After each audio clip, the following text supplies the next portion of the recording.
because my image is what keeps me an opportunity. So like I said, when I came in it, I told myself I'm going to be different. I'm not going to be like every guy thirsting over every female. I ain't going to be trying to use the opportunities and the plugs and connections I have to try to mess with a model, be like, oh, you want to get in videos? You got to, like, I ain't like that. I don't do that. I don't be on that. And I don't play like that either with models.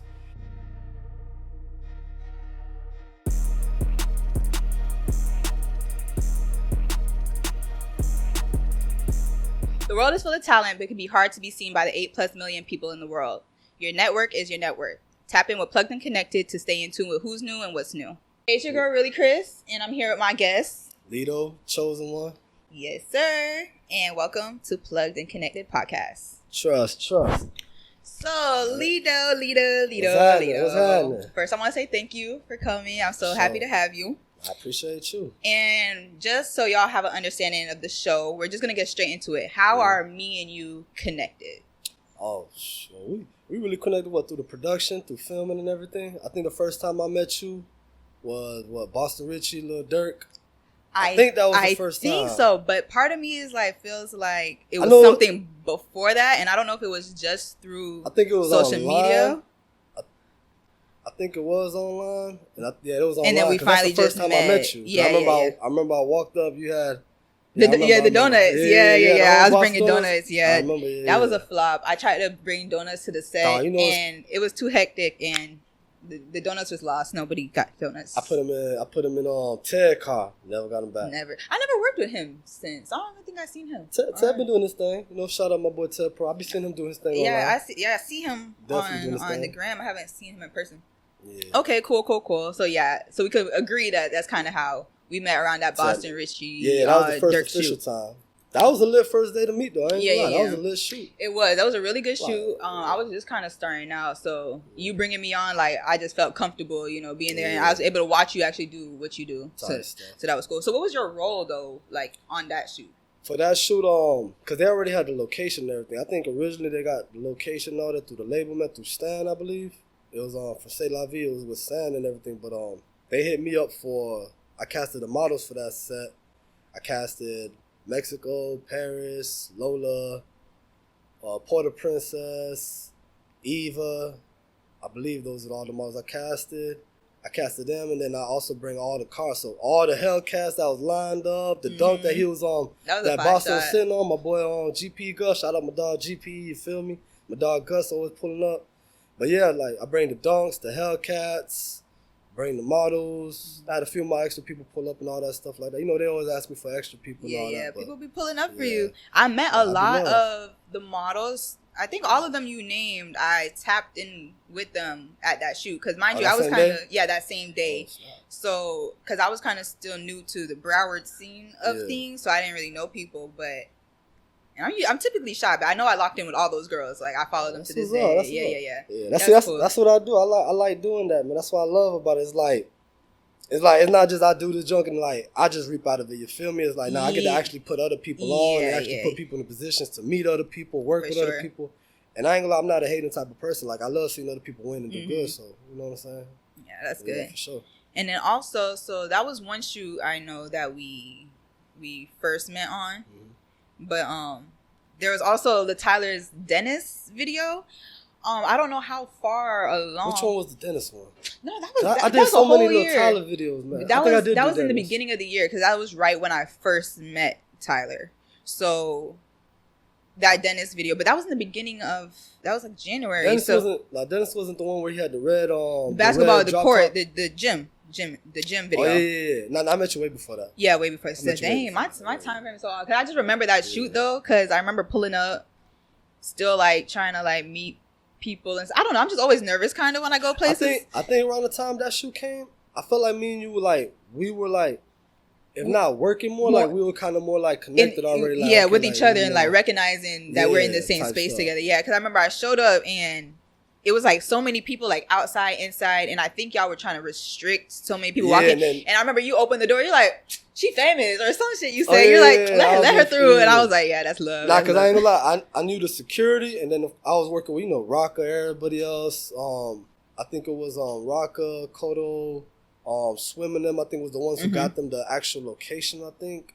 And everybody knew me, I worked with everybody. I'm blessed to be able to work with everyone. So when I come, a lot of people already know me. They're used to me. And then when the security see how I am with everybody, they know like, okay, this is someone who's working in charge. Yeah. And then I'll just letting all my people in, man. My people, man. Let my people through the door, man. Yeah. I was one of them people. I felt special. I Famous, felt special. That's really Chris right there. You gotta let it in now. You see them gold dreads, you know who it is. Always. Yes, sir. Type stuff. So, but let's go back into just how was your day today? Like, just how are you feeling? What's the mood like? Oh, my day was blessed, man. I ain't gonna lie. I woke up, spent some time with my daughter. Took her to the pool and everything. You know what I'm saying? Single father, take care of my kid full time. We had us a good time. And then I came straight over here. So my day was good. I can't complain. Everything was good, smooth. So I do have to ask, just as a friend, did you go to the barbershop today? I went yesterday. Oh, you went yesterday. You know, I had to get the line all touched up and everything before I came. This morning, I'm like, let me see if Lito's gonna hop on live at that barbershop before the podcast today. Nah, it's crazy that everybody knows I do that.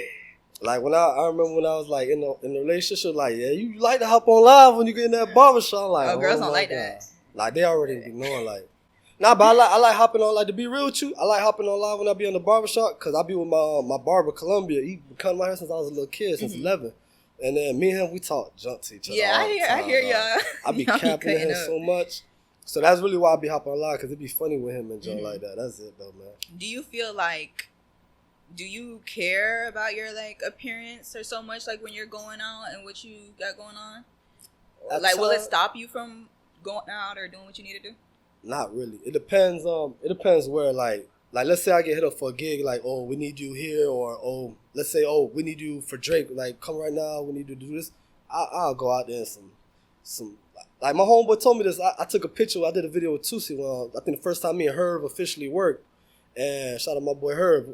We was over there. I brought the Hellcats in there for them boys, and I took a picture with Tusi. And in the picture, I had a joint in my hand, a white tee. I'm in sweat shorts and some slip and some Nike slides. Like they're like, bro, like we love that about you, bro. You don't change. I'm like, bro, I'm the same person.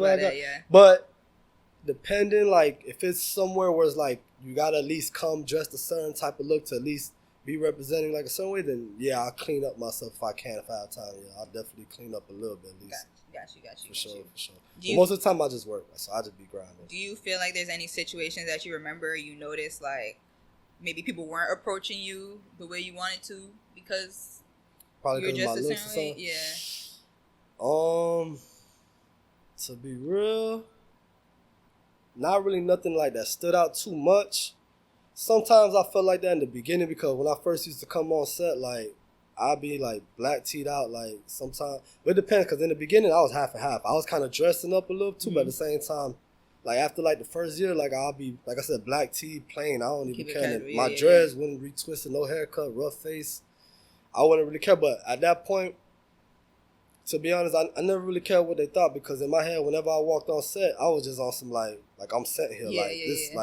Like, God put me here. So I don't care about none of them things. Exactly. And I got a couple little faces from a few people here and there, but it was never nothing that made me feel a type of way or made me feel like, I don't know, it just ain't really matter. Because at the end of the day, whoever I need to connect with, whoever I need to work with, whatever I need to do, ended up happening. Yeah, you handled that regardless. I don't care about that. I feel that, because me as a female, or I don't even know if it's as a female or just me, I can't help but be extra. Yeah. Extra, like, so I just always be wanting to get dressed up and coming stuff. Coming on set with your matching stuff and everything. Yeah, but then it's like, as I keep doing this more, it's like so kind of unnecessary and it don't matter. But at the same time, you never know who we run into. So it's like, I kind of do want to be presentable. I ain't gonna lie. Now that you said there were certain shoots, like if I knew I had a big shoot coming up, I ain't gonna lie, I did like a couple of my big shoots, like the Kodak ammunition, I made sure I got a haircut. A couple of, like, when I worked with Busta Rhymes, I made sure I got a clean cut, this and that. It was a couple other shoots. Like, it was like certain shoots. Like, if I know it's gonna be something big, major, and I know it's gonna be like label people, this and that, I'll try to at least get cleaned up and everything. Like, come looking a little clean. I don't try to overdo it too much because I move a lot. I ain't gonna lie, like, I move a lot. I'm a hustler. I move. I work. Yeah. So I try not to come over. You know what I'm saying? overdoing it, yeah. And at the end of the day, it's like you can see who's really there to like work and then who's there to be seen. Because as much as I do like to get cute and stuff, I'm definitely like I'm always working. Like, and sometimes I regret it. Like I dress all super cute. See you working. I ain't exactly. You do that, you be. I don't stop. So it's like sometimes me being all extra cute and stuff, it's not necessary because it's a waste of time before I started, or I'm just like sweating it out, and it was just not worth it, to be honest. But okay. So, do you feel like you're seen in this industry? Do people see you? Do people know what you do? As far as like, do I feel like for the most part, I feel like I kind of know. Not so much feel, but like I know they know who I am because it'll be like not even on the cocky jump, but like it'll be so many instances where people they recognize me, and I don't even remember recognizing it because I meet so many faces. Like when I was at the Mulatto, it was a shoot we did. You was there with the Lil Tyler Mulatto shoot? No, but I know what you're talking about. I didn't go. When I was there, it was the label people that came. They was all sitting in the chairs. Aze production. Aze pulled up from Shooters Only, and there was a couple of label. Some of the ladies. I don't really remember some of the names, but I was in charge of a couple things for that shoot. So I was right there in the front where the playback monitors were. What they call it, Video Village, right there where everyone was at. And then they looked at me like, "Hey, I recognize you." And then they recognized me from the Kodak shoot. When I did the shoot for Kodak Black and NFL 2, rest in peace, the boy from Tally, I put the whole thing together so they remember me for that day.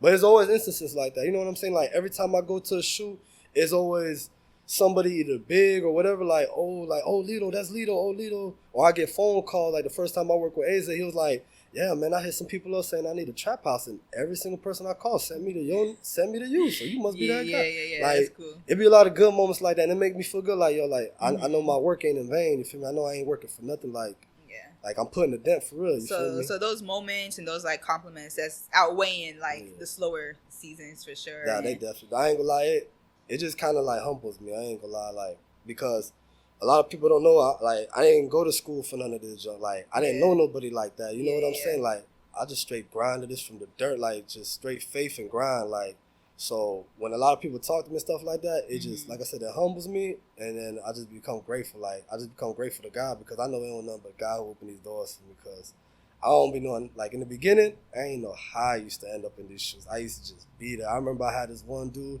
like, the first 6 months, like, from scratch, celebrity shoot. IG went from 1,000 to 3,000, 4,000, 5,000 real quick. And how you call it? I remember one day I was in the living room. My home was like, "Bro, how you got a shoot with what's the name? How you find it?" I'm like, "Bro, I just did this and He was like, "Bro, you really are the chosen one, bro. You the chosen one." From like.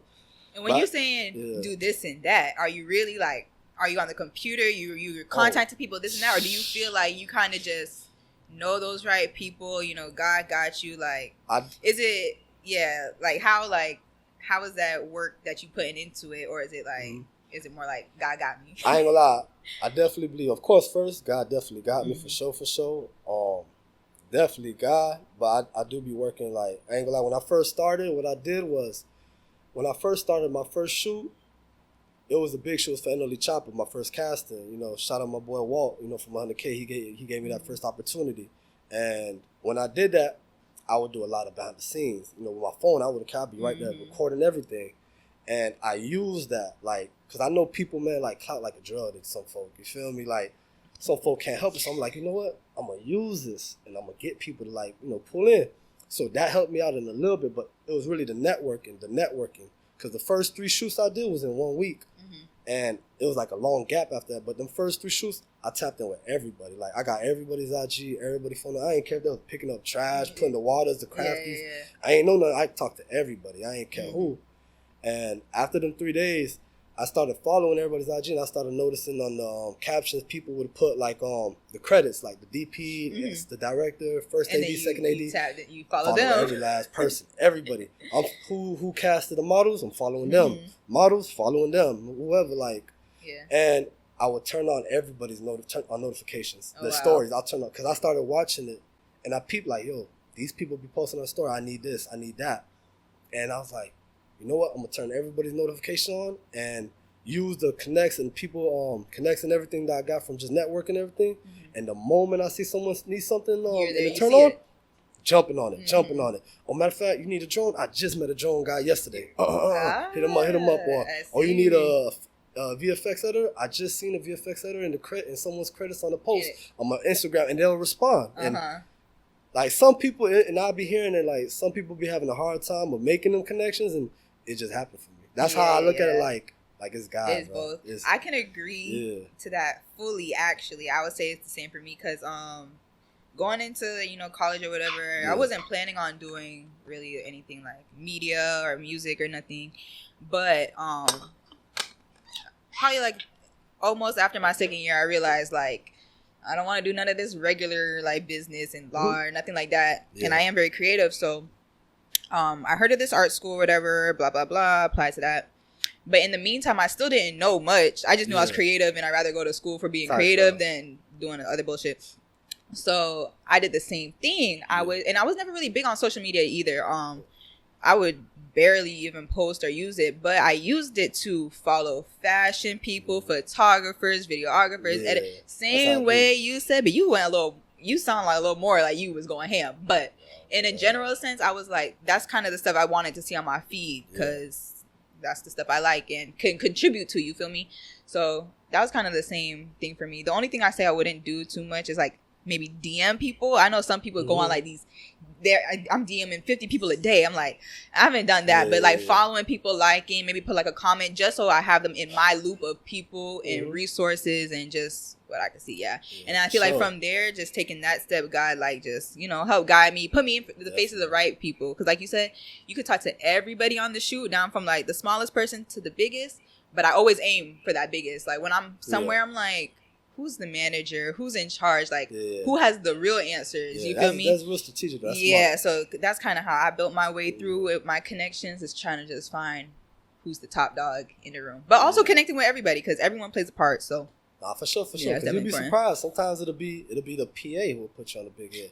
And like, I'm gonna give you an example. Like, I got put on my second movie work. The second movie I'm working on a couple movies, but like I'm working with my brother on the movie, but as far as like movies that I actually got booked to work on and stuff like that, like outside from like, my own circle, I got put on the second movie through a PA.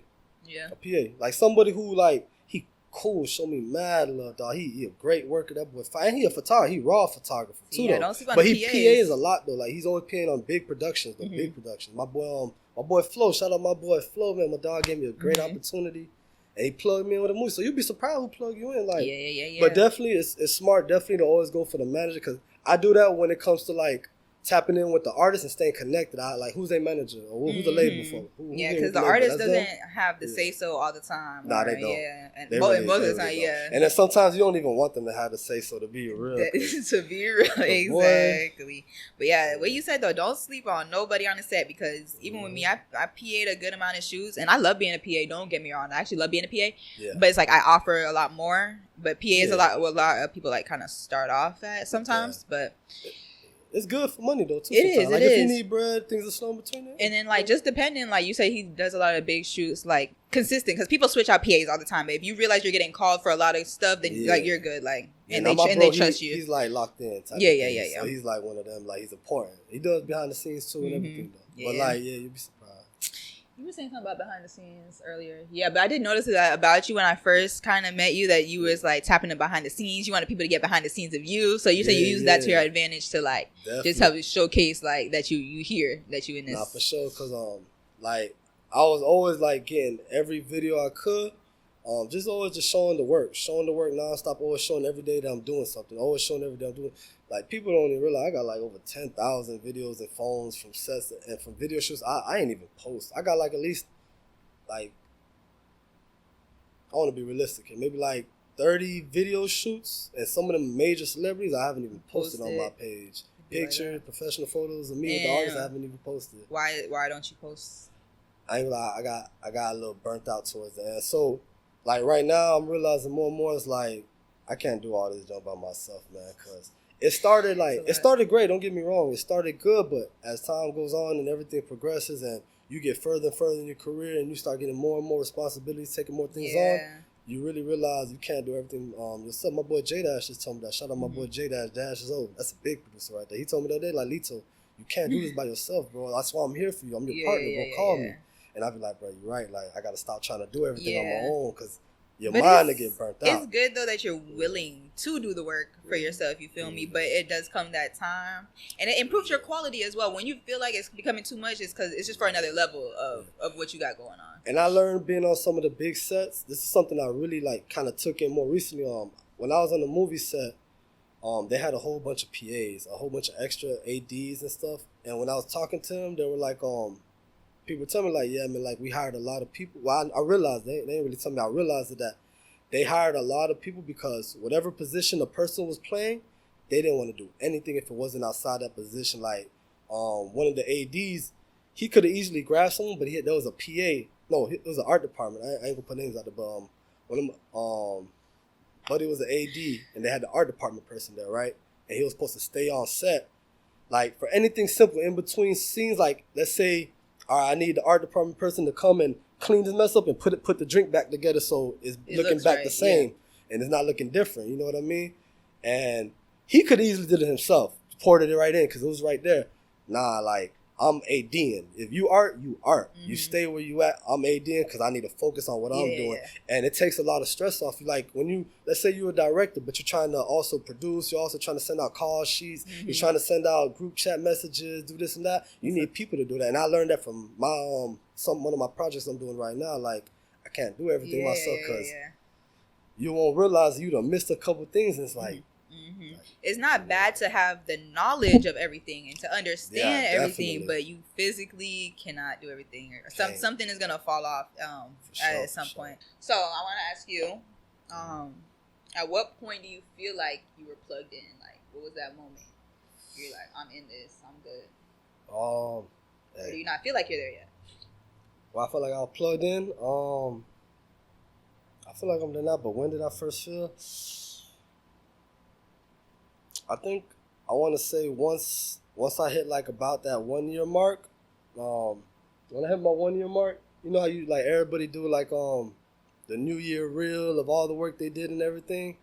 When I hit my 1 year mark, I was at a video shoot. I was with my boy Jolo, shot by Jolo. We were shooting for, I think it was shooting for Fredo Bang and Trampoline Pat. It was a video on astronaut setters, I think. And when I was there, I was making my reel literally while we was on set. And when I posted it, like just rewatching the reel I just made with the music and all the scenes and clips of all the videos I worked at, and then the feedback that was coming back, I had like over 100-some comments and stuff like that. It just made me realize like, yo, like I'm blessed for real. Like I did a lot in 1 year. Like in 1 year from the ground, like scratch, like yo, I'm blessed, man. That's all I can say. I'm blessed. This ain't nothing but God. Like yeah, that's cool. I can say right there, once that 1 year mark hit, I would agree. I don't know if I could pinpoint my exact moment, but same thing with the real situation. You been plugged in since I met you though. I know, but you famous. Let her in. Let her the door. I'm not famous. But I don't know. I'm just so humble, so nonchalant. Yeah. I'm very grateful and thankful, and this is something I definitely wanted. So it's like it's not like it came out of like nowhere. Right. But when I put together my reel and stuff too, and especially because I don't even record a lot, because like when I'm there, I'm really working, and I know how on sets like technically we're not supposed to record so much, depending or whatever. Yeah. But when I put that reel together, I'm just like, I really did all that, and then that coming from I was more so shook because I had just moved back to Broward. When I was in Orlando, I was kind of just starting off. I had a mentor. So it was like little small local stuff. Like we was doing things, but when I moved back to Broward, I was doing things by myself now. That's when I met you? When you just moved back? Yeah, I had just moved back. No, I had just moved back. Right when like, I just moved back. So you're plugged in from the get-go. Yeah. And so just putting those reels together and just like looking and like, we just in these rooms that other people, can't be, or like we know these people that, I don't know, it's different. So just through the year, like through the motions, it's kind of like, oh yeah, whatever. But like looking back, like, wow. Or like sometimes when I take like certain drives, I'm like, I'm really driving here right now. Or like if I have to wake up mad early, like, oh, I chose to wake up early and get ready for this shoot. And it's like, it's kind of crazy. But it's cool. I love it real bad. And it's just like, it's crazy because it's like, it's only the beginning. It's like, it could be way crazier. It could get way crazier. Okay. So with that being said, you did say that like part of it, you work hard obviously, and then God got your back. Yeah. How do you feel about like your intentions within the industry, or like other people's intentions just are you intentional about what you plan to do, or are you kind of just going with the flow?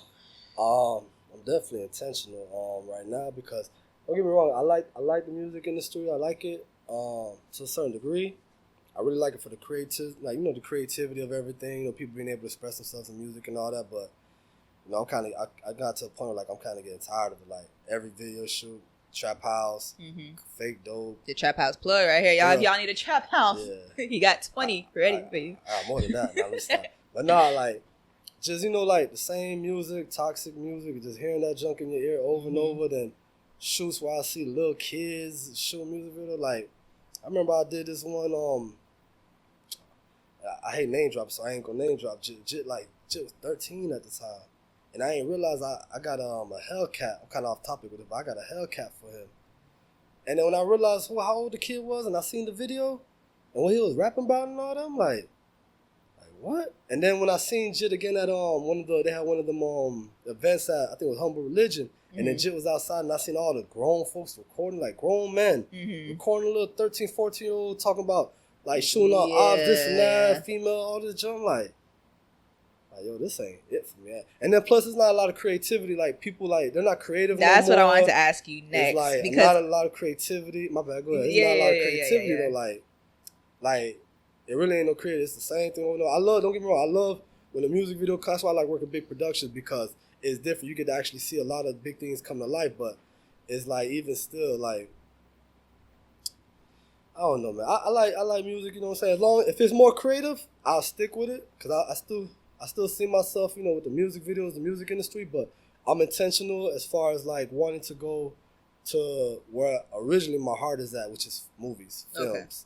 That's where I feel like my heart is really at to start working on movie sets, working on movies, actually putting out movies that have messages that impact people. You know what I'm saying? Stuff that you put out and it's it leaves the impact on people. People remember it. You know what I'm saying? I want to make a difference. I don't want to just do this and just keep doing the same thing. I want to make a difference. I got a kid who look up to me. You know what I mean? So it's different from me. I'm very intentional. Yeah, that's good. I hear what you're saying about music videos. People will have this debate all the time. Are music videos dead? And it's just. Yeah, I mean, they there. They there. They ain't. They there. There's always gonna be an artist wanting the girls to twerk. Always gonna be an artist who want prop guns, fake dope, trap house, cars spinning, whatever. It's always gonna be that because it's with this music industry, I'm realizing, bro, it's so much waves of new artists coming in every day, and some of them not even really rappers, never thought about rapping, never cared about it, but everybody's just hopping on, and everybody's just on some copycat junk, doing what they see, and that's what I was about to say. Yeah, so I feel it's kind of this cycle that we go through. Music videos don't really change too much because, you said, everyone just gets up and does music, and then two is people being copycats basically. So instead of saying I'm gonna do music but I want to do it different, you're no, I want to do music, I'm gonna use that same location they use, same beat, same everything, and I know it's gonna pop because they did it. So I feel that's the struggle, just people being just creative and unique, because I enjoy music videos. I just have that same issue of everyone pulling up to the gas station and doing the same thing. That's why it's when you get to a certain level, I think in the industry, working with labels and working with more higher ranking celebrities and stuff like that, and artists, the creativity does change with them. It's different working with let's just say your normal Florida trap artist who has motion in Florida only, up and coming Florida, versus working with someone like Russ or working with Trippie Redd, even though Trippie Redd be out but here, it's still more broad. It's different. They're more artistic. They bring different things, so they want to try everything. Working with Lyrical Lemonade versus working with a director who just shoots running guns in the hood. You feel me? It's a big difference. People just being open. People actually have their heart and passion into and that's what I wonder too. Is just it's I don't even know how I'm trying to word this, but it's do those type of people really even count if they don't? I feel they don't have that true care. I feel they're just doing it just to do it, but it has an effect on us as creatives because we still have to deal with it or work for y'all or whatever. You mean as far as the directors and stuff like that, or the people who reach out to creators, producers and stuff? Yeah, just the teams behind us, because it's y'all need this service, but it's you don't have that extra like behind I think, everybody different. You know what I'm saying? Like, it's a few directors who, they love it. They love that type of motion. They love the run and gun, like the hood videos that actually blow up because a certain artist did it. You know what I mean? Sometimes it don't even be the video; it's just the artist, it's the song. Mm-hmm. They like staying there; they're comfortable. They're getting paid. They're getting stuff. Some people probably never have money, so they, you know what I'm saying? Some people just be like that. But I don't know, man. Then there's others who really care about the work. Like some of my boys. Like my boy Keith. Shout out my boy Keith, producer. My boy James, greatest. Like them people right there, they actually care about putting creativity and stuff. So just naming some of the folks I work with. There's a lot of people I run across who actually really care about the creativity. They like, even if it's a running gun, they don't even want to let it stay a running gun. They try to throw a little extra into it, and I appreciate them. I'm going to throw this word out there. Conceptual running guns. Okay, y'all tap in. Called conceptual? I call it that. Or I seen that somewhere. Like, it can still be a running gun, but use your surroundings and use your resources to still make it the best as possible. Yeah, because even with me, people hit me up for treatments and stuff here and there or whatever. Or even back when I was first trying to shoot, I had lower budget people and they didn't want to pay nothing. They don't want to pay anything. And it's like, I couldn't be mad at them because shit, I don't do music because I'm not paying for a music video. Hell, I'm not paying for that shit. But you got to pay for your services at the end of the day. But I would still, I'm like, listen, okay, all you could do is this. I would make the best out of what I can. Like, I will hand draw you some. I don't know. It's just making use of it instead of just keeping everything so simple. Like, that's it. But at the end of the day, I guess like there's a place for there has to be a place for everyone in the dynamic. So someone has to like the running guns so that the running guns can be done. Yeah. There's always gonna be a place for it at the end of the day. I think people just get tired when it's the same thing over and over. And then I guess just in our area, our community, you know what I mean? As far as like South Florida is concerned too. Because if you probably go to LA, you probably don't. It's probably not as, I don't know, maybe it might be different in certain areas like LA or maybe in New York. But New York they might have a lot of running guns too, but it probably differentiates. Who knows? You know what I'm saying? Yeah. But that's why I encourage people all the time though to like travel or just try new stuff. Cause like you said, even me, I don't care for running guns too much, but I do make the best out of them. So I still I enjoy doing really any video, but I know for a fact, like if someone's like, oh, let's go to Costa Rica and shoot a running gun, I'll be geeked.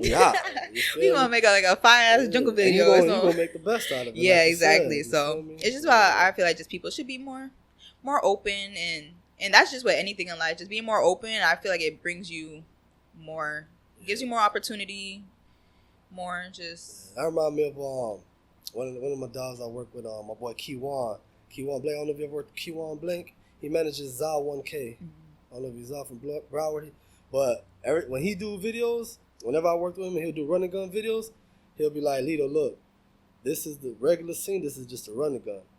But when I add this, it's a movie.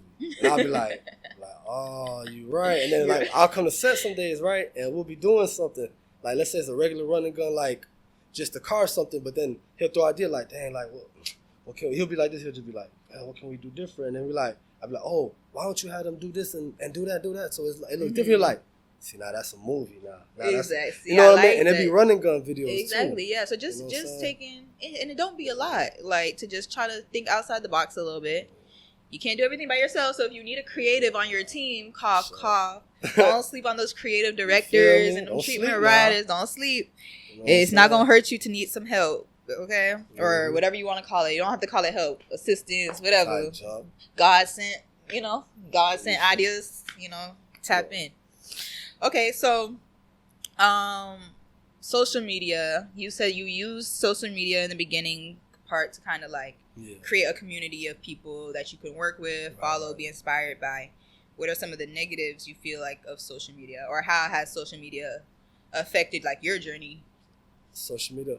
With social media, I mean, you know how it is. A lot of times it's perception and reality and stuff like that. So a lot of times people will watch IG, they'll get like a certain idea from me, so they'll start writing me, asking me all different type of requests, all type of funny junk. I'll be like, and I think a lot of it come from just them watching me on IG, and they'll just think I'm in charge of this, or I got this, or I got that, and it's like, it'd be like that sometimes, but I won't say it's too much a negative thing. The main thing is just I try to make sure I just don't let myself get caught into it too much. You know what I Mm-hmm. mean? Don't get caught into all the likes, the comments, the people commenting you, writing Mm-hmm. you stuff. Don't get me wrong. It's good to feel like, to get motivated or encouraged or something like that. Mm-hmm. You know what I'm saying? Like when you read stuff, but it's just, you know, some people get caught into it too. You know what I'm saying? Yeah. Like I seen people who, you know, they'll be humble, they'll get a great opportunity to blow up or kind of like have like a viral moment, and then they'll just get cocky, big-headed, all type acting funny, weird. Mm-hmm. And that's how easy they could get into. You know what I mean? Like, you know, I feel like that's just like a part of people pleasing. You know,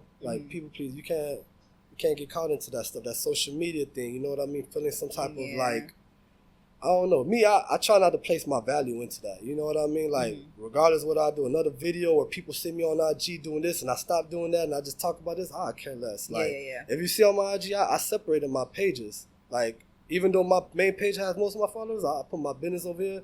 I talk personal on my main page about my faith and this and that, and my daughter. I really don't care. Like, that's the main thing. Just don't get too caught into it. Don't let it get you cocky and prideful and all this other stuff. Because at the end of the day, man, that junk ain't nothing at the end of the day. You know what I'm saying? So it could be used as a tool for certain things, but that's where it's like you draw that line at. Like, you know what I'm saying? Like, you get prideful and junk. Yeah, and I agree. Like, there's someone, I'm not going to say who. I'm not even going to say, I've seen this occasionally, but there's like just one person in mind. But, and I didn't know them too well, but through my journey of just like following people, having people on my social media that I can, you know, relate to or whatever. There's this one person who I seen started like getting a couple big like gigs and opportunities. Right? Cool. You feel me? Support. That's good for you. But that cockiness was like, that cockiness was showing. And mind you, I'm not even, like I said, I didn't really know this person personally. I'm not the type, like, I don't really feel like I'm attached in social media in a way that's like, I feel like it's like real life or whatever. So I tried not to have an opinion because I'm really just seeing this off of social media. But that's the point exactly. What you're showing on social media is like, it's giving me a negative light of you. And I don't want to have that because I never got the chance to meet you. But based on the opportunities you're given, plus you have this platform, it's not looking good. Like I don't even care to like try to work with you. Yeah, and then there'll be people you meet in person and then they have a different perception of who they are online and stuff. Like, you know, I remember I worked with one person, a horrible experience, dog. I ain't gonna lie, like, we still working there, we cordial now, but I worked with him, man, the rudest dude I ever worked with. I had to put Jit in his place and all, like, we almost got into one thing at one point, and I was like, I can't believe this is how this person acts. And I came up to them respectful, I'm like, yo, what's going on, my name Lito, man, like, yeah, I follow you, I watch your page, I've been wanting to work with you. And then they'll brush me off, but then months later, they see my page turning up, that, oh, what's good, Lito, yeah, man, we need to work. But then when that's on IG, that's typing. But then when I see you in person, it's like, yeah, stay over there right now. Like, what? Right. So yeah, for this situation that you're talking about, was it you were brought onto a set that he was like? What was the dynamic? Like, who was you pulled up? Were y'all both pulling up? It was his set, and it was around the time he had just hit me up talking about he wanted to work with me. But then he made a post on his story on his IG talking about, oh, people want to, like, oh, so all the casting directors, y'all want to make some money, here's an opportunity. I need last minute some extra models. And I ended up bringing it, but he wasn't even responding. But one of my models called me, you know, that's why I appreciate my models. One of my models called me, nah, Lito, you good? I'm talking to him right now. You good? Come. And I pulled up and it was just horrible. But it's not even just so much that Jit was just not humble. He was cocky, arrogant, all that other stuff. It wasn't even so much that he was that. It's just the way he portrayed himself on IG, on his posts and story, talking about being humble, and then I'd be like, yo, you're not literally that. You're literally the opposite. I noticed that. And it's crazy because it's, you know, you could think one thing, but then when you hear it over and over and over and over again in entertainment, you know, it's a small world. It's a small circle out here. Like, people. And that's what I want to say too about the person I peeped, whatever. It's like, even outside of that, because I really tried not to, I had no room to like be judging him, but now I'm hearing from other people that what I'm seeing is kind of matching, you know, you feel me? So I'm just like, I think people letting that fame get to them, man. Right? Can't let that fame get to you now, because at the end of the day, you could still be having a lot of things going for yourself, but you could really, like, for all you know, you could be up here, but you're really meant to be up here.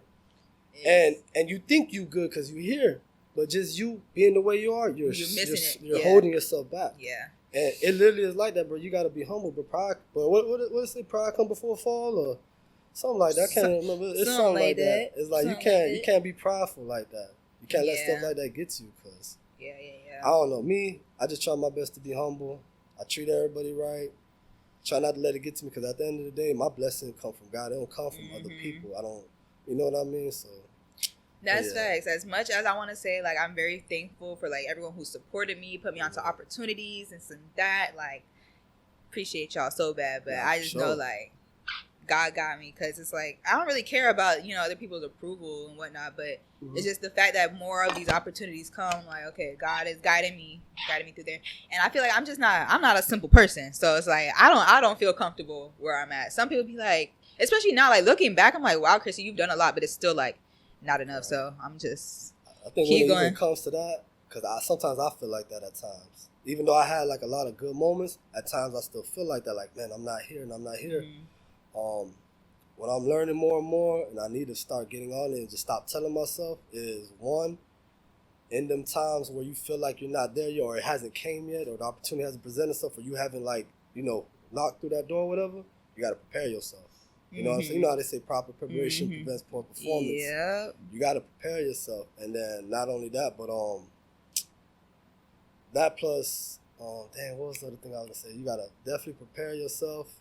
And then you got to realize, too, you got to love the journey. You got to love the progress. Yeah, you can't be mad. A lot of times, like, we want it the next day, like, yo, I want to get paid off of this and be able to buy me a car and pay all my bills just off of this. Like, I don't want to do nothing else.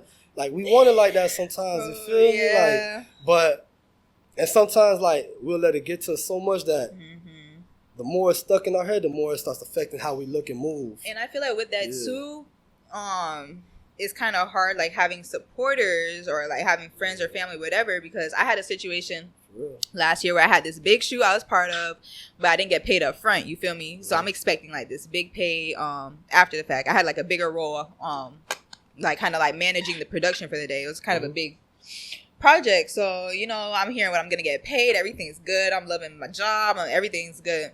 And I know how on a lot of times on sets, you don't get paid right away. Sometimes just like a net 15, like you got to wait 15 days, 30 days. However, it was communicated. But when I got paid, I wasn't paid what I was told I was going to get paid, because whatever happened with the budget, whatever. And it's like, I'm not in it for the money, but at that time in my life, because it was kind of like fresh, I'm trying to get a car. I'm trying to like plan stuff out. You feel me? So I'm telling my family, I'm like, yeah, when they send me the money, I'm going to take care of that. And it's like, when the time came, they're like, oh, you got your money? And I'm just like, yeah. And it's just like, but then they're in my face like, well, see, you instead of, you don't want to go get a job and do this and this, and you depended on that. What? And it's just like, so how do you deal with situations like that? Because me, I feel like part of it is just being stubborn, and I really don't see myself like doing anything else or being miserable. So I kind of do what I want anyways. But stuff like that, like when I was expecting that money, they're expecting that money, and things to get handled, and it didn't, and they're just like, I told you so. But I'm like, I'm not done yet. Let me cook. I'm not done. See, for me, like, I ain't gonna lie, what helps me with that, to be honest, really, is just to be real, my faith. Like, the reason I say that is because, again, like, even going back to what I said, like, you know, we got to fall in love with the journey, with the progress. Like, I could see myself at a far goal, and I could see how I want to get there. But, you know, in between, you're going to go through a lot of stuff. You're going to go through a lot of things, including family members and people putting you down and telling you, like, why you doing this? You're not making money off of this. You're not. I went through that, even, like, with my stepdad, my pops, like, coming at me about, like, oh, get a job. You're not making good money. Oh, go work over here. They're going to pay you $10 an hour. I'm like, $10 an hour? I'm like, I just sent models to a video shoot, and I just got paid $300 or something. I ain't even go over there. Like, you talking about $10 an hour. Like, I don't want to live that life anymore. But I say it's my faith because, like I said, them moments will discourage you. Sometimes it'll beat you down. And if you let it sit in your head, like, your mind is powerful. Like, you know what I'm saying? Like, if you think something in your mind over and over, eventually, like, you're going to start moving off of that. And I had to let my faith just keep me going, because I know where I'm heading. You know what I'm saying? I know where I'm heading. I know where God told me I'm going to be at. And I know where God showed me I'm going to be at.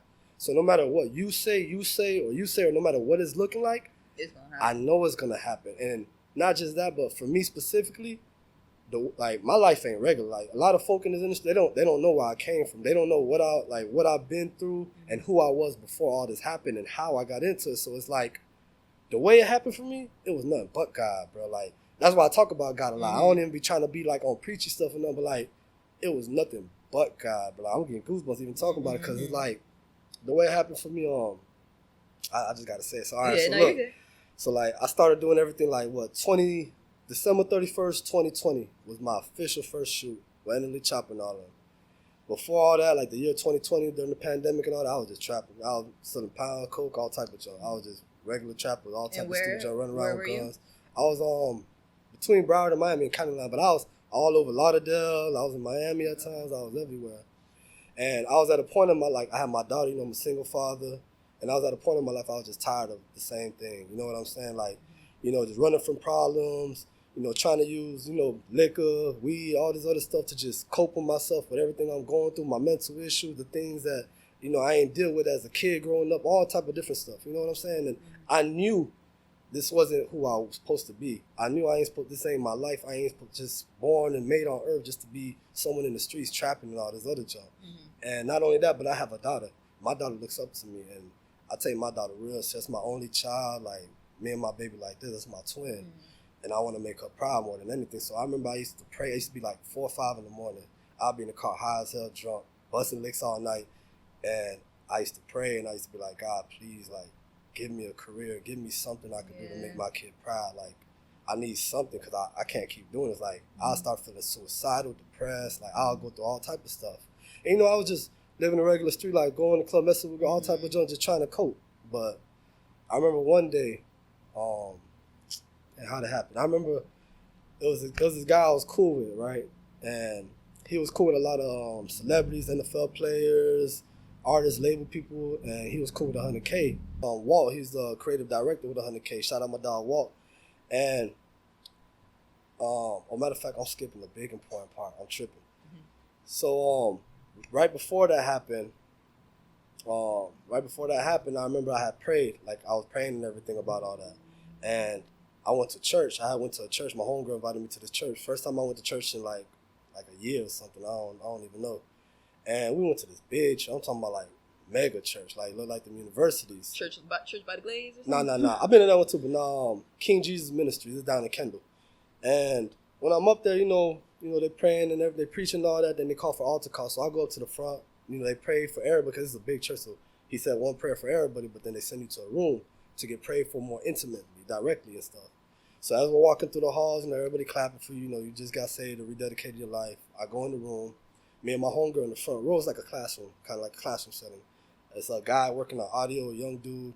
And I walk in and it's a pastor, like a Mexican short dude, an older Mexican looking dude. And he just starts talking to us, telling us like, hey man, just telling them, telling how happy they are and excited, that we've been saved, about to enter this new journey, etc. Or if we're just coming back, God's not done with us, etc. And he started praying for people. Like, he just went into prayer, and everybody, we all had our eyes closed praying. And as the man is praying, I hear his voice, like, I could tell he's, like, about this far from me, like 3 people over. But as I hear his voice get closer and closer to me, I realize the things that he's saying in his prayer is becoming more direct towards me. And I don't know this man. This is a mega church. Like, I never seen this dude a day in my life. My homegirl don't know this guy. She wasn't going that often. And when he was praying for me, he started talking about father issues. He was like, the reason you are the way you are is because you didn't have your father in your life. And that had to do a lot with your characteristics, like who you are as a person, the things you struggle with, your flaws. And I heard people talk about stuff like that because I'm real, like, skeptical when people start praying for me and start saying certain things because I always feel like people used to judge me off when I had my dreads and tattoos. Right, so it's like, are you just saying this? You can say things, or like, are you just saying it because the stereotypical person who look like a hoodlum or whatever you want to think I look like don't got their daddy? You know what I mean? But you felt he started getting in detail, and this is the crazy part. So around that time, right, I got out of a relationship, and my ex was pregnant, and she was throwing the baby on me. But I felt like it wasn't my kid, and around that time I wasn't there for her for the pregnancy, but it was getting close to the time the baby was about to be delivered, and I'm like, damn, like I don't want to just not be there and the kid end up being my actual child, like, you know what I mean? So I remember I prayed, and I went on a 3-day fast, and I was like, God, like during this fast I want you to show me, like, let me know, like, on some supernatural junk, is this my kid, so I can be there for my kid. That's crazy. And it was crazy because when I went to that church, it was the 3rd day of my fast, the last day. And while he was saying that stuff about father, he got quiet, like a quick pause, and he said paternity. And when he said that, I ain't gonna lie, my mind blown. I'm like, I took a step back. I'm like, I looked at him like, what the hell? Mm-hmm. And then he started talking. He was like God's gonna give you the chance to be a father. But the way he started describing it, it didn't sound like that was my kid. It sounded like he was talking about my daughter. Because around that time, my daughter's mother was keeping my child from me for like almost 2 months. Oh, okay. So as he was saying that, he got more in detail about it, started talking about it. And then the third thing he said, which really caught my attention afterwards, was he said, God's gonna put you in the music business. And you're going to walk through these doors and sit at a table with these high-up people, and they're all going to look at you and wonder, how did you get here? What are you doing here? Mm-hmm. And he said it's all going to end up being for the glory of God, the way he elevates you. And right after he was finished and he was done praying, the guy who was on the audio came up to me. He was like, hey, bro, like, my bad, bro. I didn't want to stop you in the middle of him praying for you or when he was walking in, but the moment you walked in this door, all I heard was music. And that's crazy. That was it. I still got, it's crazy. I got literally... I'm gonna have to hop off live for this one. That's fine. I got the picture, and I say this was this how real this junk is to me. Like, yeah, because I got the picture on my phone right here. Where the camera at? This one? That's all you. Right here, King Jesus, right there. You see me with the white tee, head down, with the mask on.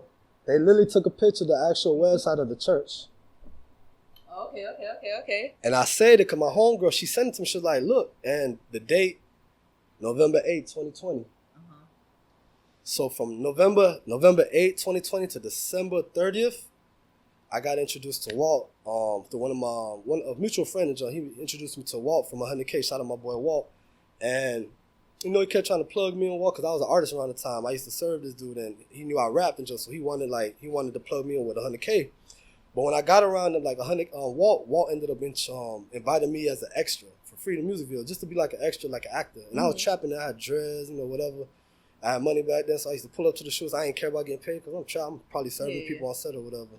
True. But the first shoot I went to was Gucci Mane and DJ Chose, and it was a dime. I don't remember the name of the song. But then after that one, I got invited to a couple more videos. Young and A's, King Von before he passed. I was supposed to be in the King Von and Asian Brat Doll video, the Lame Niggas Tune video. Instead of my homeboys when I didn't pull up. So I started getting invited. But then next thing you know, I pulled up like me and the dude Walt. We got cool. You know, shout out my boy Walt, gave me my first opportunity. Like me and him started clicking, you know what I mean? And one day I went to the studio with him. And I remember seeing him sitting down, just looking on his phone, looking like he's stressed. And I'm like, bro, you good? He's like, nah, man, my models just canceled on me.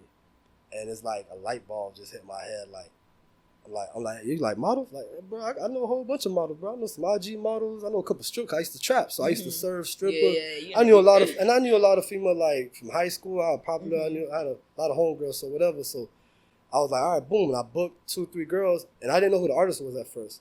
So the next day when it came, and I went to the shoot, it ended up being for NLE Chopper, YNWB, Slime, City Trends. I know, my very first ever video shoot. And when I was there, everybody was there. 100K Track was there. Armand and Trey was there. Jolo pulled up. Me and Jolo was chopping it up. There was a whole bunch of people. It was just a great shoot. Everything went great. And then when I got there, I wasn't nervous. I wasn't nothing. Like, I was front row. I'm in there. I'm talking to everybody. I'm watching. I'm where the playback screen at, where everybody's at. I'm right there in front, whipping, watching it, like this and that. Like, like I really felt like I belonged here. Like, and it was different. It wasn't like work. It wasn't like no job, nothing. Like, I felt like I belong. I could be here 2 days straight and not leave. Like, that's how I felt. And when that happened, that was December 31st, 2020. Right after that, I got prophesied of that. And then after that, everything took off within months. Everything took off. I met D's production. Shout out my brother D's, who I was talking to earlier. When things got slow from 100K, because I think I did 3 videos with them. Things got slow, took a pause. You know, I ain't gonna get into that, but things got slow. You know, matter of fact, I'll say it. My godson was in the 3rd video, and he crashed the dunk. But I was trapping around it, so I paid that out of pocket. Like, within a week, I paid them boys who dunking was. Man, them boys respected me. I pulled up to their crib in their hood, and they're like, Lito, we respect you, bro. You hell like, but when that happened, they stopped. They didn't want me around because, in all reality, like, and I was mad at first, but I got to really, like, you know, just really look at it and understand from their point of view, like, you know, he was giving me an opportunity, and this happened.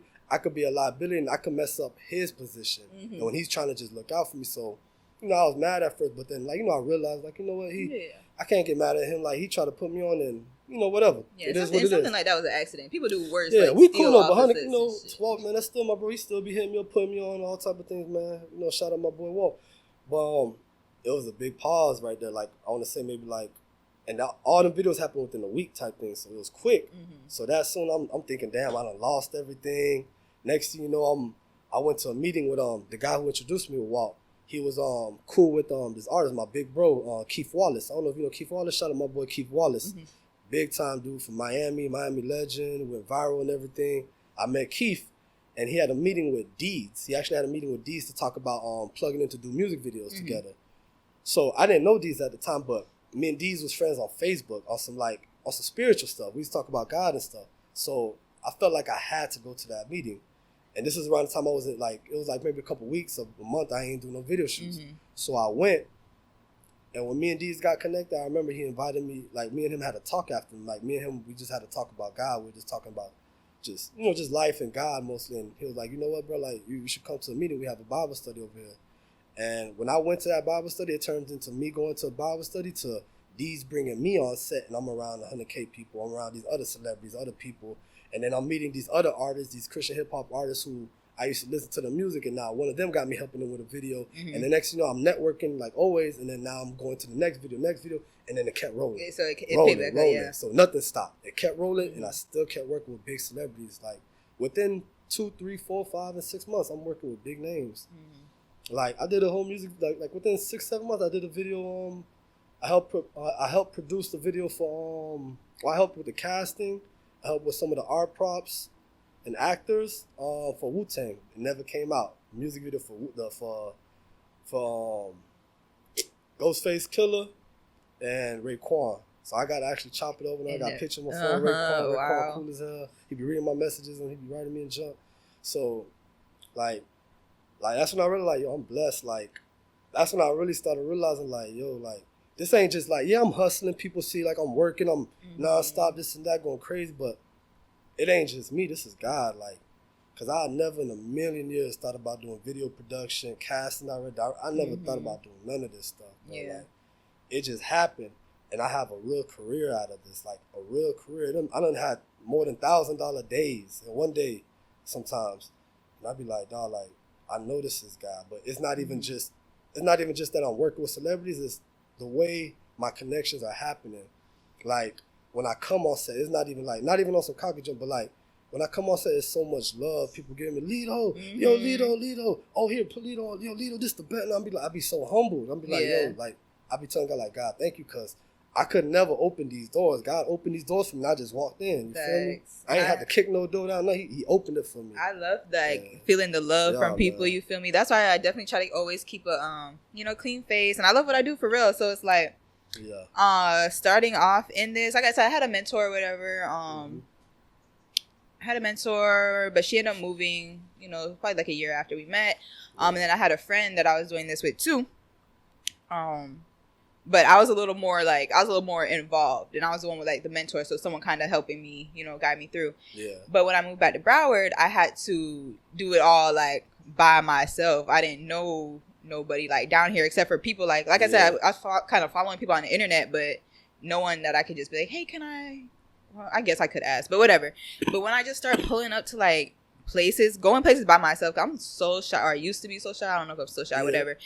I used to be so shy, like just imagining, like I could never picture myself going somewhere and like to these rooms, like with these celebrities and people. And I don't have a background in music, so it's like I really only have so much like input and stuff I can put in for real, whatever. But just the love I get when people show, like people making sure I'm good, you feel me? And just people like just word of mouth, like I'll show up, I'll go to a shoot or an event, like let me just pop up, even though I have no one to go with. I don't even know what's the vibes, but 9 out of 10, like when I go somewhere, I'm always running into somebody I know, and they making sure I'm good, or likewise. It make you feel better too when you get on set. Like it relieves you, like, oh, okay, so I got to. And especially during those downtimes, because there's a lot of I'll just say for me, there's a lot of downtime. When I'm doing like projects and stuff, but when I pop out in between, and sometimes I feel like, should I not? But when I pop out somewhere and I just like, my people are like, y'all here, it's like I just feel so much better, like. So, like that for real. I love that energy. All right, let's talk about, there was a holiday that passed recently. I don't know how you feel about this holiday. Valentine's Day. So, what's like dating like for Lito? Did you have a Valentine? I ain't gonna lie, I ain't had a Valentine in years. A long time. I ain't gonna hold you. I'm not gonna lie, I don't really like right now. I'm not really dating and stuff like that. When I started doing like everything with the career and all that stuff, like I went through a big transition from, just having to humble myself and, make sacrifices and stuff. And come in, I told myself, like, you know what? Like, I'm in a different place in my life. I'm more mature than I was before. I'm 31 years old. Like, I ain't a kid no more like I was. I'm not younger. And I want different things in life. My daughter's older. I want someone in her life who she can, you know what I mean? Like, who could be a good role model, example to her or whatever.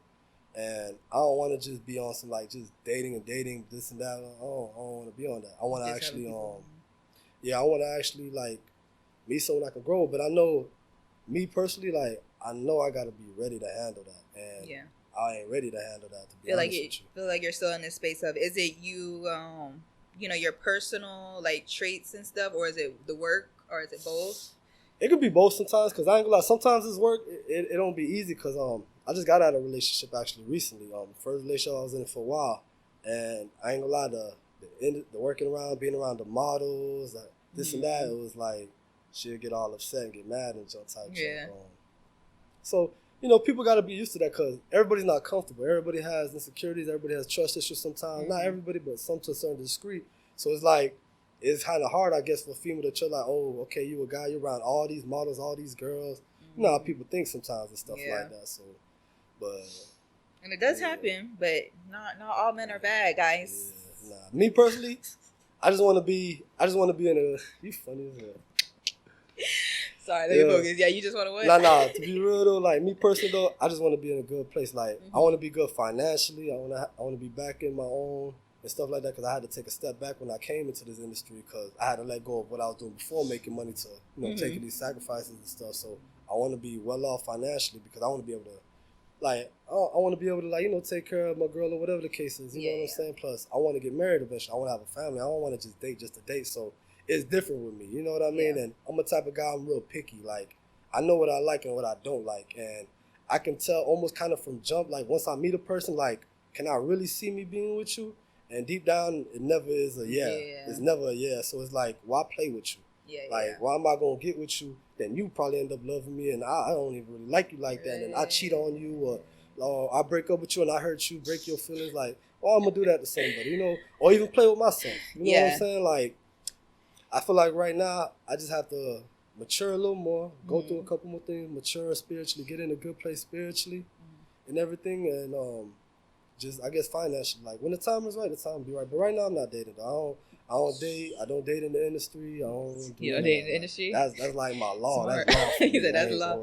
So right now, you don't feel like that's a good way to, like, go about it. But so you don't, like, you don't feel tempted, or have you come across, well, I guess you said you just recently got out of a relationship, you tried. Yeah, that was she wasn't like around like this industry or anything like that. Like, she works kind of in this industry with but like she's not like in this industry. But yeah, it's been times I've been tempted probably like maybe 2, 3 times, but nothing ever happened. And after I never let it go anywhere. Like the next day I didn't continue, I didn't hit them back up, nothing like no, it was good. like a mistake. Like I tripped and I let myself get too carried away. Nah, but I try not to, because to be honest, when I first started working, then like the way I came in, I told you it was on some like God, so like God showed me like this is where you're gonna be at.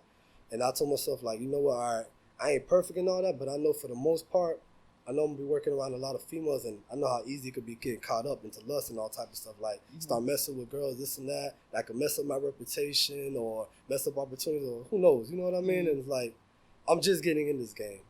I want to have my face clean. I want to have a good reputation.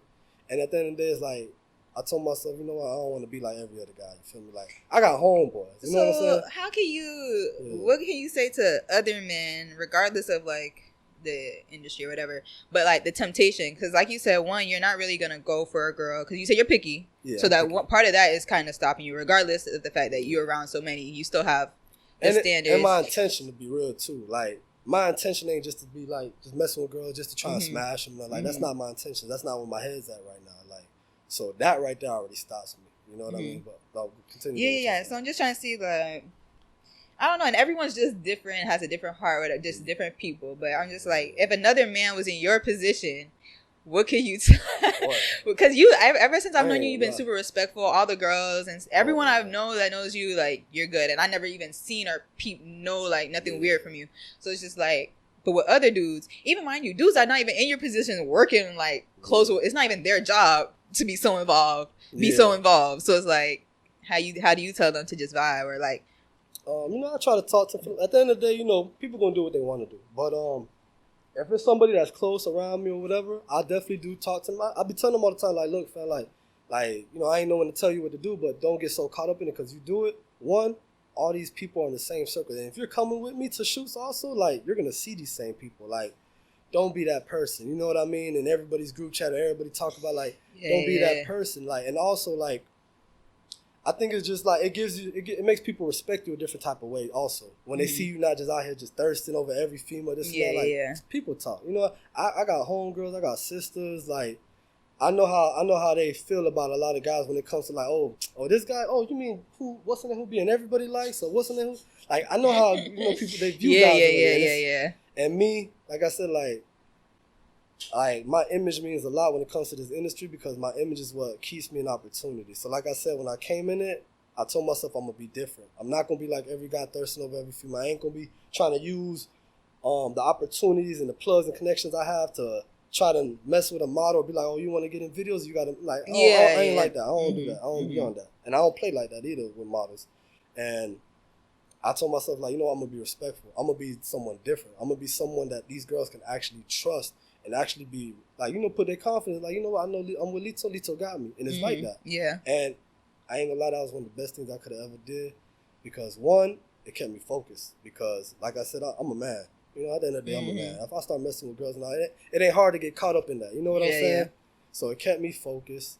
And not only that, but it also helped me with a lot of opportunities because the way I treat these guys, I treat them like family. All my models, they know that. You know what I'm saying? I treat them all like family. And I done had a lot of opportunities where a big director or a big gig would come my way because a model was on set talking so highly about me.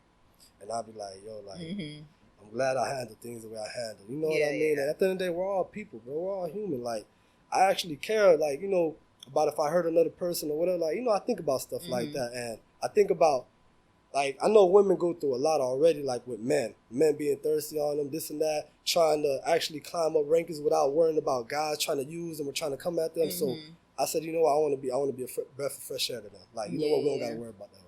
You know what I mean? So that's good. I could definitely say, you have a different, I don't even know what I'm trying to say, but just the whole time I've known you, like, it's been good. And the fact that we're still like we still kind of like keep up with each other.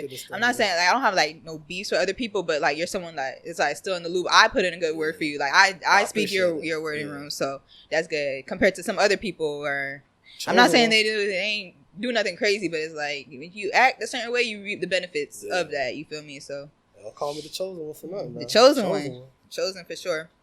Yeah. Okay, what's something of your ex that you still have? What? Oh my gosh. All right, that's funny. All right, it's two things I got. It's funny as hell. I got a fan. I got one of the little club fans? I got a fan, like little stand on the stick fan. I got a fan I took from my ex career.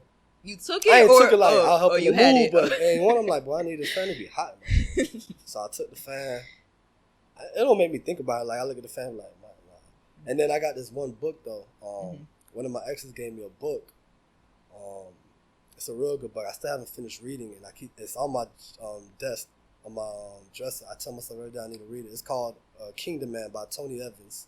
Okay. And I ain't gonna lie, even though I got it from my ex, like that's something like I hold on to because when I read that book, it teaches you a lot of fundamentals about being a man and not worrying so much about things out of your control or controlling a woman or controlling people, but having that control over yourself, but not just controlling yourself, but being aligned with God. Like when you allow God to be the head over your life, you move different. And it kind of creates that world for you. Yeah, and it's a different atmosphere you have too. Like when you're really centered with God and you allow God to be the head of your life, it doesn't just affect you, it affects your world and everyone around you. It affects your family. It affects who you want to be in a relationship with. It affects the children. It affects your friends. It affects the people you come around. And I be trying my best to be on it. I'm not perfect. Everybody, nobody's perfect.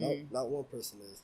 But that stuff mean a lot to me. Like, because I don't want to just be like, okay, Lito, he did a lot of videos and like they had like a lot of turned up videos. Like, I don't want to be remembered for that. I want to be remembered like as a person who made a big impact, like everywhere, not just South Florida, but everywhere. Lito was really that guy. Like, he blessed a lot of people. He put money in a lot of people, put a lot of people in opportunities. Like, I want to really be that person for my people. You know what I mean? So, like, yeah, that's something for my ex. Yes. Okay, that's good though. Got her blocked. Okay. What's something that you got rid of immediately from your ex? A sweater. A sweater? I let another girl take it. Like, okay, I'm so glad you said that. I always kind of wanted to ask that. That's so funny. So guys do that. Y'all give stuff away? Give it to another girl, or just give stuff away? No, give it to another girl. Like a gift that another girl just so happened to grab it and put it on. I'm like, you could have it. Same like, shit. Yeah. It was like that type of shit. It wasn't like I tried to give it to her. It was my big mama. Yeah. She had put it on like, girl, you could I'm trying to think that or... Yeah. What you had? Matter of fact, what do I have? What you gave away quick from the ex? What did I get rid of quick from my ex? What's the ex? No, I'm just kidding. I feel like all my exes suck dick. Okay, I ain't have shit good enough to be like, let me go get rid of that shit. Let me think for real. I mean, I was gifted these two pair of shoes from my ex, my bomb ass ex. Okay. Something was fishy about these damn shoes to begin with when I got them, okay? But I'm humble, I ain't no city girl for real, I'm gonna accept the gift. But after we broke up, I got rid of those shoes so quick. I felt like, and I think I did a little like I feel like the shoes that he gave me was his ex's shoes. They were just still in the box. They like they was in the box, but like something about them didn't look all the way back. Yeah. Oh yeah. Yeah, and like, nigga, what? Wow, he's still a bomb ex? Yeah, he just a bum. What else? Oh, bum. Oh. No, not bomb, bum. Oh, I thought you said bomb. No bomb exes around here.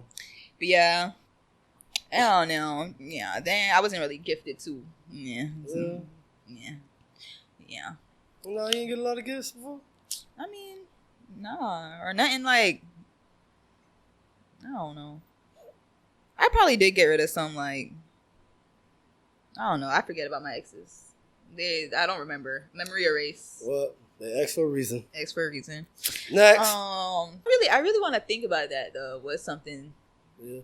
I don't know why. For some reason though, I looked at you now. I think I feel like you seem like a girl who like your exes used to give you stuff all the time or buy you stuff. Like, nah. God got another plan for me. Oh wow. I don't know what it is. I think it just must be Broward. I don't know what it is, but I'm not one of them. You date like that? No. I was like, because you don't give me the vibe like you really date like that at all. Yeah. All right, so stuff don't really go too far at all, and then it just goes into not only just my lack of interest. I was gonna say, what is it that you feel like your lack of interest? Yeah, I'm not to keep it real. I can't never go up to someone and just be like, yeah, I like you. I need that time and that real life relationship and time spent to actually see if I like you. So if you cool enough, I feel like okay, we could vibe, chill somewhere, have a conversation. That's step one. Okay, how much of these conversations can we have, and how did these conversations go? Blah blah blah. So it takes me time to actually like someone. I'll never just be like, yeah, I like you. Yeah, so that's kind of where that is. And then I just don't give myself the time.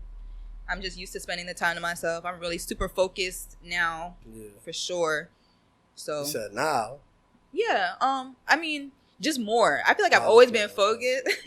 No, I feel like I've always been focused. Just levels to it. So it's 2-3 years ago, I thought I was focused, but I was only doing this much. But it's just levels. So as I'm growing, I'm really getting more focused and locked into stuff. So. Yeah, I don't date a lot, and these people don't like to give me their things. I don't get coins from these niggas. I don't. Sad. Not a city girl, huh? Not a city girl. It's okay. I like to do stuff for myself. Anyways, so that no one can come back and say shit. Okay. Give me back them shoes. I got you. Give me back. I just bought you that. I'll be damned. But I mean, I took back a gift that I gave a nigga. Like when we broke up, I like made sure he ain't get to keep some shit. You feel me? Yeah, like it was mainly like shoes and clothes and shit. Everything else, whatever the fuck. But okay, so you're lost, right? You driving around, you lost. What you using? Google Maps or Apple Maps? Let me tell you right now. How you don't know? See, I'm gonna go straight to it. This is what I can't get lost with you, cause you're ready. Boom. You're ready for this. These maps. Yeah, that's Apple. Oh, boom. Yeah, Apple that's maps. Apple Maps. Okay, I vote with that. Somebody told me recently though to use what's that other app? I don't know if it's Waze. Yeah, people keep telling me. I'm so like people put me on stuff all the time. I'm lazy. I tried it out. Same way. I'm just not consistent. Like I'm not used to it. Like my phone, my phone comes with that, so I'm gonna use it. But my mom actually put me onto Waze. She was like, because I was in North Carolina and I had got pulled over coming from the airport, dropping off my sister to the airport, and she was like, "The police got you," and I was like, "Yes." And she was like, "Just get Waze because they tell you, the speed limit. They tell you where the police are." And I tried it, but I don't know. And then just being back home, I don't really need the GPS too much, but. Yeah, that Google Maps stuff, I don't know. Something about it is just it's too much on the screen. I don't know, but I hate people that choose. Sometimes that jump be messing me up too. I don't really fuck with Siri either. Siri kind of be slow. Yeah, I open it up, I see where it go, and then I make my own route sometimes. Like, okay, she be capping. She be trying to make you take the tolls or like main roads that don't need to be taken. She be making you take turns that don't even exist sometimes. I remember one time she had me turn in a do not enter time. I'm like, what the hell? This location had me at somebody else's spot. Okay. Color people time. You go by color people time?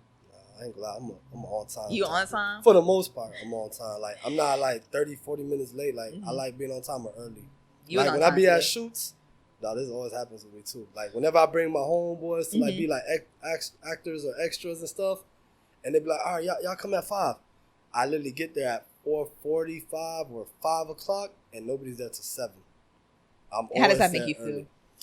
I don't be minded because I ain't gonna lie. I like being there early anyway because it gives me actual time to connect with the crew and everybody before everybody else comes on set. So, but you account for that possibility of that extra time, basically. Yeah, I take advantage of it, but I'm learning how to like when it comes to making schedules and all that. I'm learning. Yeah. So how does that work? So, just growing up and just life in general, like being on time to shit is hard. Like I said, I like to get super cute and dress or whatever. Always late to shit, but I've really been learning to like try to cut that out. But it's like now that I'm getting better with time, I'm realizing even in the same like shoots and situations I'm in, people still like even the same people that was complaining to me still not on time. So it's just like my hardest part. I don't mind either because if I'm on time, I'm good. Like y'all can't do nothing. But what if it affects my later part of the day? Like so the whole scheduling around like outside of that one event is kind of what's. Sometimes it's buggy because like damn I could have been doing this exactly because like being just trying to be so like I'm just really trying to be more productive now and better with my time, so it's like if I knew this I could have did that, but that's why now like when I be going to shoot sometimes now I take my laptop and stuff with me now. Hell yeah. Tell you, I have always a change of clothes, okay, and my laptop and camera on me in case I want to go pull up. I ain't gonna lie, I keep me an extra tee or 2 tees because boy, sometimes you be sweating on set. I ain't gonna lie. I'm telling you, or not even knowing where you finna show up. Well, I mean, as a girl, I gotta change my clothes. We can't be going to 10 locations in the same outfit. I bring extra clothes because I've always had this thing of like throwing myself in the video to be an actor. Like, oh, we need a last minute actor. Oh, you need me. I got an extra tank top and a ski mask in the car. People ask me all the time, especially because sometimes I do dress up to shoots or whatever. Yeah. The girls or people on the crew be like, one of the models? I'll be like, no. But I kind of like, I told myself that I would, but I never did, was to keep extra clothes just in case. Yeah. But the way these videos go, one, I'm not like I don't wear makeup like all the time or like often, so you don't have makeup on now, do you? No, I don't have makeup on. Just the lashes. You need makeup. But I don't seen know. You with makeup. Matter of fact, now that I think about it, maybe I wouldn't be able to like. I think I seen you one time with makeup. I don't think I like it. I don't think I like it. I think it like nothing like that. But no, I seen that I was like, no. If it was my Halloween pictures recently, that doesn't count because that was meant to be a little more like. It was like bright kind of. Or nah? I don't know. You gonna have to. You gotta tell me something because I'm curious. But what was I saying? I don't know. Just maybe it's just because I know I don't want to model, but I told myself I'd try to bring like extra clothes and stuff, but I still was like, what if the outfit I picked doesn't match the theme, or what if I need to do my hair and all that sort of shit. Just always keep a couple extra outfits because you never know what type of role it could be. You could be on set and they just need somebody to be the clerk or someone. That's the roles I want. Okay? Like that type of thing. The cashier. It don't always got to be like video vixen and stuff like that, especially when you're working on like bigger productions where actually put more budgets, more thought into stuff. There's always a lot of different roles. Yeah. And a lot of times, and I've been on set, that's why even if I go, let's say PA, I don't mind because of what I actually do. I'm a producer and a casting director, so if I'm on set as a PA and I overhear someone saying they need a car or this and that, oh, this Lito. Oh, yeah, Lito be having like, oh, yeah, Lito. Mm-hmm. And, or I want to need an extra actor. Oh, I got extra clothes in the car. Yeah. Like, you never know, so it's always good to keep that just in case. That too, and that also goes into just always being prepared in general. Even though I haven't thrown myself into any videos, I've been actually able to like help artists in a way. Like Suki's shoot recently, she needed oil. Like talking about the one at the Little Haiti. Yeah. Right before we went to the gas station, she changed her outfit, or whatever. But she needed the oil up her body. I had some body oil. She was able to do. Same thing with Sexy Red. The first time I worked with Sexy Red for her Trash Mag shoot, she was like, "Can someone help oil me up? Anyone got baby oil?" I was like, "Yeah, I got baby oil." So an asset in that way. Just having little stuff. I always have like. Even though I'm not like a shooter or whatever, I'm kind of working towards other things. My camera bag is full of whatever you need. Just make sure you bring me it back. You feel me? Whatever you need, I probably got it for you. So. And I ain't gonna lie, things like that will literally put you into a different spotlight and other people's views, especially if it's the right person who needs to see that, or just give you another opportunity. You never know. It opens up like things for you. You never know. Yeah, so it's always good to be prepared. You know what I'm saying? Because in this world, like this industry working, you never know. You never know. And a lot of things happen fast and change fast. So it's better to be prepared. Don't be the person who didn't have it or didn't know. Type stuff. Yeah, at least try putting that effort. That's why I used to come dressed up sometimes so much. Like when I used to have the dress, like around the time I had like, I don't know if you remember the time I had the goals and everything. Matter of fact, when I met you, I had the goals. Yeah. Like I used to come to some sets ready because like it would be directed like Jolo. All right, Lito, get in the video. Lito, get in. Jolo, good for that. Always throw, oh my God. Lito, all right, Lito, hop on top of the car and do some gang jump. Go like, you know, you could have called me about this before I got here, but I guess I got you. Jolo for that, man. Shout out to God. Shout out Jolo. That's my brother right there. Yeah, Jolo is definitely one of those who will like kind of make something more of the situation. Yeah. Like, he like, I ain't gonna lie, he like the run and gun master in my opinion almost, cause like. You'll have a simple running gun and he gonna make it a little hard. Yeah, and so much like fun. Like he don't really let the artist sit there with like low energy. when we used to work with Fredo used to always say that like Jolo always want me to do some extra chunk of like, bro, like that's how you make stuff wrong, bro, like extra, like you know what I'm saying? I popped out the one shoot with them too, Jolo and Fredo in Atlanta. Oh, okay. And yeah, I was just like, he just told me I was in the city for something else. People I was there, he invited me, and I was just watching them. Cause I only been on a couple sets like with Jolo, but it was always so big and hectic. I was never really like the Boston one. He was at the Boston one too. So this time I actually got to kind of like be closer. It was just so funny. Fredo was like, I don't like what Jolo got me doing, want me to do, and it wasn't even that much, but it don't be that like, deep. Jolo, he be like, cause Jolo always do that. Jolo good for that. Yeah. How do you feel like you want to be more plugged in, or how else can you be? You know, what message do you want to leave? How I want to be more plugged in and everything. I feel like how I want to be more plugged in. I want to be more. I like the music videos and everything, but I want to eventually become my own director. I want to become a director for movies mostly. Like I want to be that guy who like on some like what's a good director name like Quentin Tarantino or like one of them directors who not only do I direct my own movies, like I'm producing it, I'm acting in it. Like I want to be that guy. Like and like I said earlier, like I want to leave an impact to everybody. I want to always impact people, whether it's the artists, the people, whoever I put on. That's it. You know, just leaving legacies. You know what I'm saying? Helping out. I want to do more stuff even with it. Eventually, I want to start doing more community work. Also, putting things together. I got a lot of different, visions, dreams. Even eventually, maybe one day, like managing a team of artists and stuff like that. Oh, okay. Eventually. So as far as like the movies and stuff, you have have you been taking any steps already, or it's kind of like an idea of what you want to do? Oh, I'm glad you asked me, because I almost forgot about it. How can I forget about it? Yeah, so right now, you feel me? Right now, I got my first short film in the works right now. Tap in. This movie finna be lit. You have a title? Film. It's called Bike Life. Bike Life. I ain't gonna lie. I done seen a lot of blogs. I done seen a lot of videos in Miami and Bron, but I ain't never seen nobody really do a real bike life movie besides what was it, Crown? The movie with Meek Mill and that movie. I think that's in Baltimore or Boston. I can't remember. Oh, I know what But I never seen nobody do a real one down here. Mm-hmm. So I thought this movie raw. I got the actors lined up, and God done blessed me with the whole production and everything. So just the fact that I done plugged in with all these different people. Everybody's willing to come for the love for me, like help out and everything. So I got all my people, the dunks tapped in for some of the scenes. I got all the bikers tapped in for the scenes. I got actors, extras. I got a whole crew, DP, lighting, grip, PAs, BTS. That's awesome. I got the whole 9 yards. So right now I'm actually next week, the 25th, Sunday, I'm actually filming my second day. Pull up. On the 25th? The 25th on Sunday in Little Haiti. We're finna be in Little Haiti shooting the scene at the corner store in Marcel. It's a scene. It's basically about two brothers.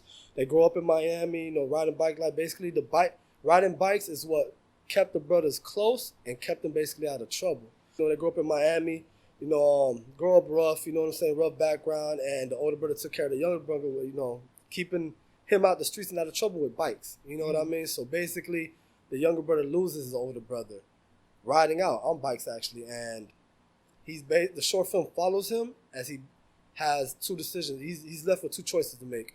Either stay grieving, soaking his depression, and probably eventually lead to suicide and losing everything he has, or he can break out of it and ride again for his brother.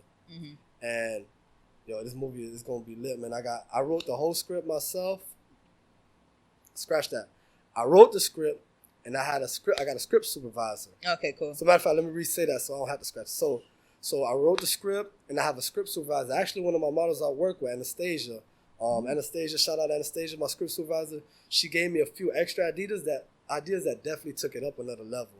So I thought this movie's gonna be raw. It's gonna be, and it's not even just showing bikes and like cool stunts. Like, it's a story behind it. It's something that these bikers could really relate to. Like, I interviewed because I'm doing reels right now where I'm asking everybody like, what does bike life mean to you? So I'm doing reels like that, asking the actual riders from Broward, Miami, everywhere. And one of the riders actually had a tattoo on his arm of his brother, who they both started riding together, his homeboy, like close brother, who died in the same thing, a rider from the police. Yeah, man. It's, rest in peace to him. And just, matter of fact, not that long ago, two bikers just died in Little Haiti, right on 58.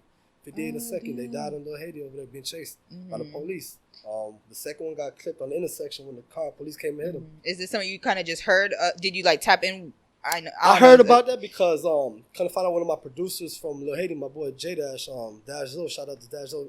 That's my connect in Little Haiti right there. J-Dash, man, that's the OG, man. OG right there. But it happened around one of his people's things, so people called me asking if I heard. So I checked on him and everything, but I heard it was with the bikers, and I'm like, yo, that's sad because this really happens. Like, I know people who've lost family members in bike ride. I got a homeboy who got in an accident on a 4-wheeler who was almost brain dead. Thank God he's still here. He's one of my boys. He put up in the dump the G for this shit for me. And you reached out to these people. I know it kind of could be hard to, being that they had a loss, but you're able to reach out to them, kind of talk to them to include that in your film in a way. The guy who I interviewed, I asked him, and it was a little hard for him because he was like, man, I'll do the interview, but he was like, I don't want to start choking up when I talk about it. So I just walked him through. I told him to keep it simple, keep it short worded, just show it and just continue it, you know what I mean. So I had to walk him through the interview, but it definitely hits home. I'm still meeting up with more bikers and stuff because a lot of people lost friends. You know what I'm saying? I know a couple of people who passed and stuff like that. You know what I'm saying? So it's something that's really real. Okay. It's not just a movie. It's going to be something I feel like, especially with the community, they have a lot to say. You know what I mean? People, especially with the police, the way they put the image out about bikers and everything, when the ride-outs come, always chasing them behind, this and that. Riding bikes is really a way of life for these people. It's a way for them to get out, sometimes get out the hood, stay out the streets, stay out of trouble. You know what I mean? They have nothing else. Yeah. People go through problems, and everybody copes in different ways, but bikes for these people is really like a way out for them. So that's really what I really want to get across with this movie. I really want to make it something big. It's a short film, 15 to 20 minutes, but I'm telling you, when you watch it, this is going to have the feel of an epic movie. I'm excited. I'm going to pop out on the 25th for sure. Pull up next week Sunday. Pull up too, man. Next week, 25th. It's going to be lit. Yes, all right. Man. So that's what I'm working on now, my short film. I've actually worked on my second movie. I'm working on set. I got to work with Frejo Star the other day from Moesha boyfriend Q from the show. The light-skinned dude from Say the Last Dance. And I was chilling with him and everything. We were chopping it up and all. I was in charge of walking him back. Really cool dude. Oh, okay. Clifton Powell coming on the next couple of days. Let's say, paid Pinky on next Friday. There's a couple other movies and stuff. My first movie, Vivica Fox. I casted actors for Secret Society 3. Wow. I didn't get to go to the premiere part release because I was at the Lito video shoot.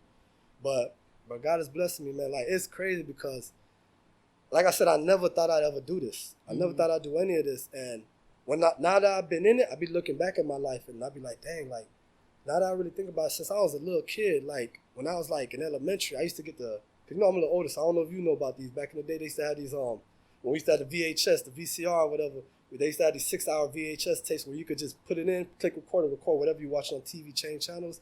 I used to record number straight music videos. Oh, really? I'm talking about, like, Hated to Love It from 50 Cent, like, Zoom, when Boosie first was dropping out on TV and junk, like, old music videos. I used to watch music videos every day, like, every morning. I used to watch music videos. And when I got older, I used to box. When I used to box, I used to run, like, 3 to 5 miles every night. And I used to run late nights sometimes, like, to just clear my mind. And every time I used to run, I used to literally, like, picture myself in, like, a TV show about my life, or a TV show showing the struggles of a person. Like, I've always been a big God believer. So, like a TV show showing the struggles of a person, like, trying to do right and doing wrong. Like, I used to have these thoughts in my head, like, different sitcoms and shows I used to come up with in my head.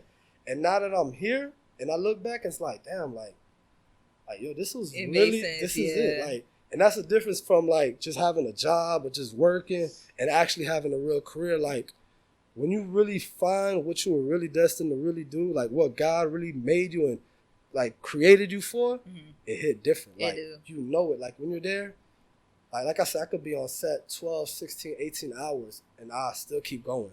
I feel you on that. And then compared to the people who are there, I don't even feel like I want to 20 leave. minutes after, they don't want to help put anything away. Man, they get one. How am I getting paid? Yeah. I'm hungry. Like, yeah, it's different. I've been on some crazy set days. Oh my God. Unpaid. Yeah, that's a whole nother. We're going to have a production conversation. A production panel. But nah, like I said, that's what I'm going to, movies.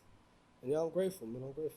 Yeah, I want you to cast me as someone not, like, I don't want to dance or nothing. I want to, like, I'll make a role for you. Yeah, make me roll. I got this thing coming up.